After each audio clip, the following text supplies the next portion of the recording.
What's up, everyone? Welcome to my channel. If this is your first time here, please hit that subscribe button and that notification button for more updates. If you like movie reviews as well as independent short films, please follow me. Please check out my work.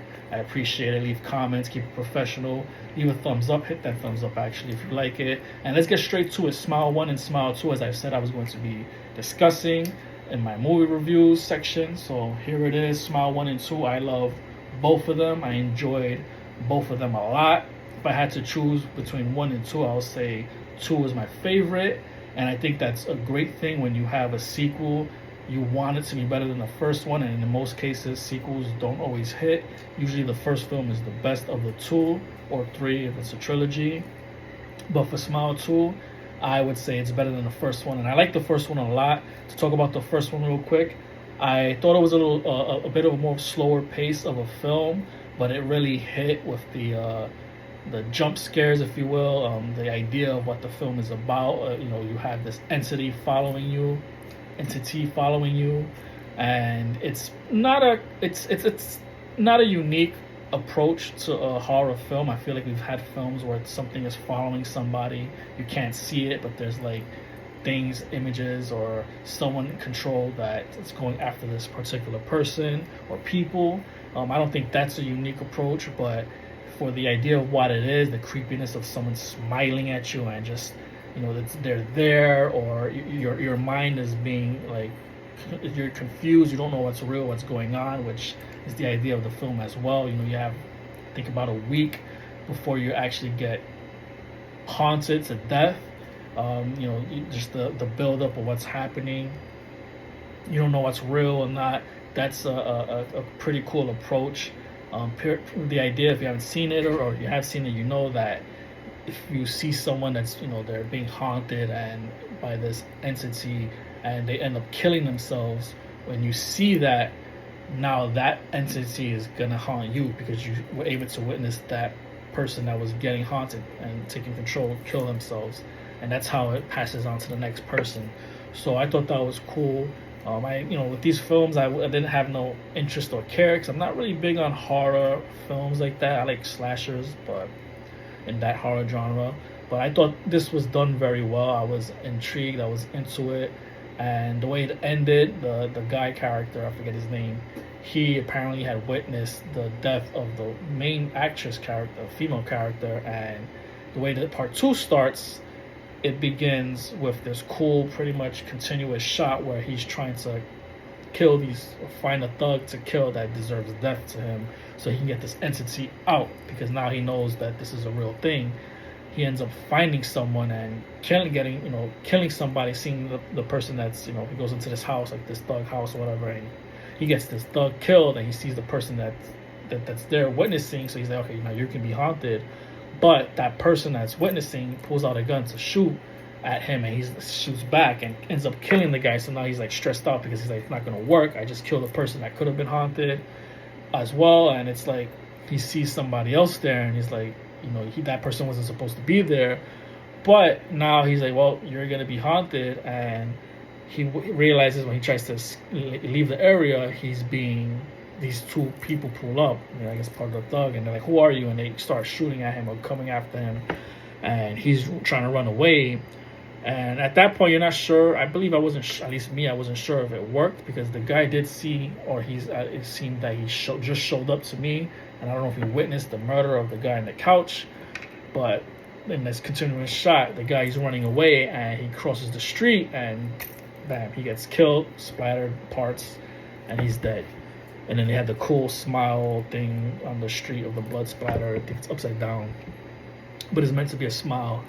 And basically, yeah, so he was fine. He would have been okay had he, not got hit by the car, because later on, that guy that witnessed the murderer when he shot the dude, you realize he's being haunted. And his friend was the main character, or the person that he gives drugs to, the Naomi Scott's character. She, I guess, was gonna pull up to try to get some drugs from him, and he's like freaking out because apparently he's been, haunted by this entity, and she witnesses him killing himself. He's haunted, and he's like, something's there, and she's like, what's going on? And he smashes his face with like this weight, and now because she witnessed it, she's getting haunted. And what I liked about part two is that it wasn't as slow paced for me. It was really fast in what was going on and how she was like dealing with things. And I might have been different in terms of, you know, what we're seeing is if it's in her head and it wasn't happening, the things that she was going through. So I think it was different in some aspect of that regard. But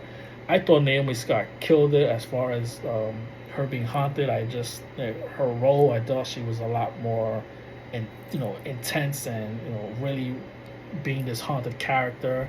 I had to compare it to the first film. Again, to me it was more slower, and she was really like feeling this sense of this haunting. But this one, like Naomi Scott's character, to me it just was more intense, and she had this other backstory to where she felt guilty for having her boyfriend killed, but you don't realize that until later that she was the reason for him dying, because they're driving and she ends up like getting upset and just doing this, grabbing the wheel, and it gets them into this car crash, and he dies and she gets badly injured, but she lives through it.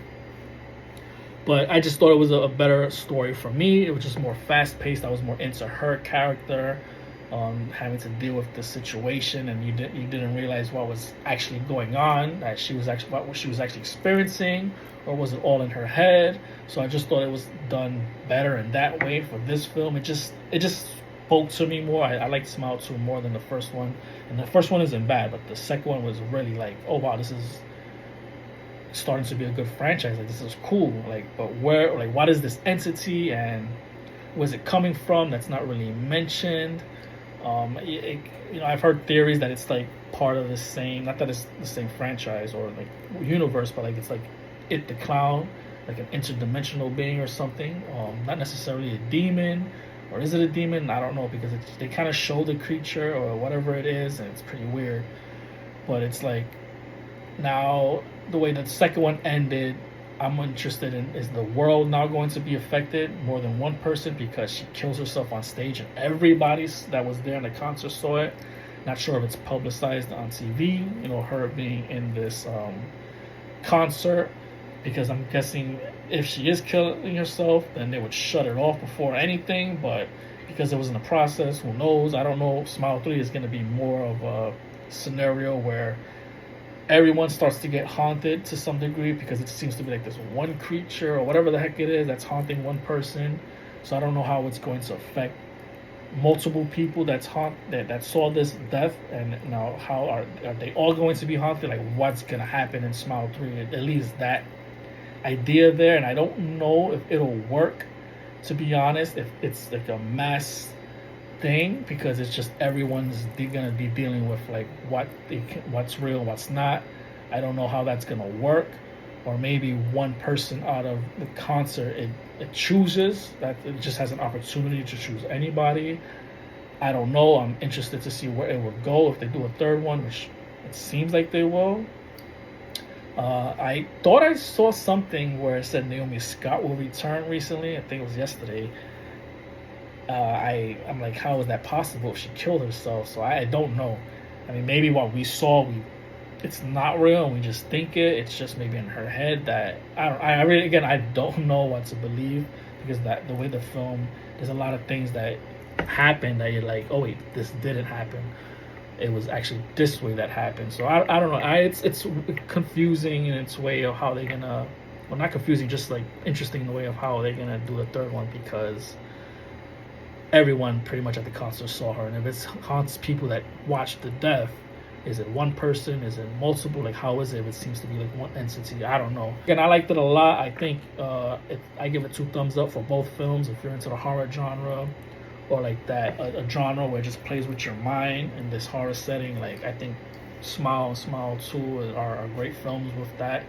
I wasn't gonna see these films at all, but I ended up watching them, and I was pleasantly surprised, and I enjoyed them, and I recommend them. 2 thumbs up. Check it out. That's my Smile 1 and Smile 2 review. Quick and easy. I like them. Enjoy it. Let me know what you think. If you've seen them, or if you haven't seen them yet, check it out and get back to my channel, and let's have a conversation about it. That's all I have to say about that. Everyone did very well. The actors, Jack Nicholson's son was in it. Looks just like him when he does the whole smile thing.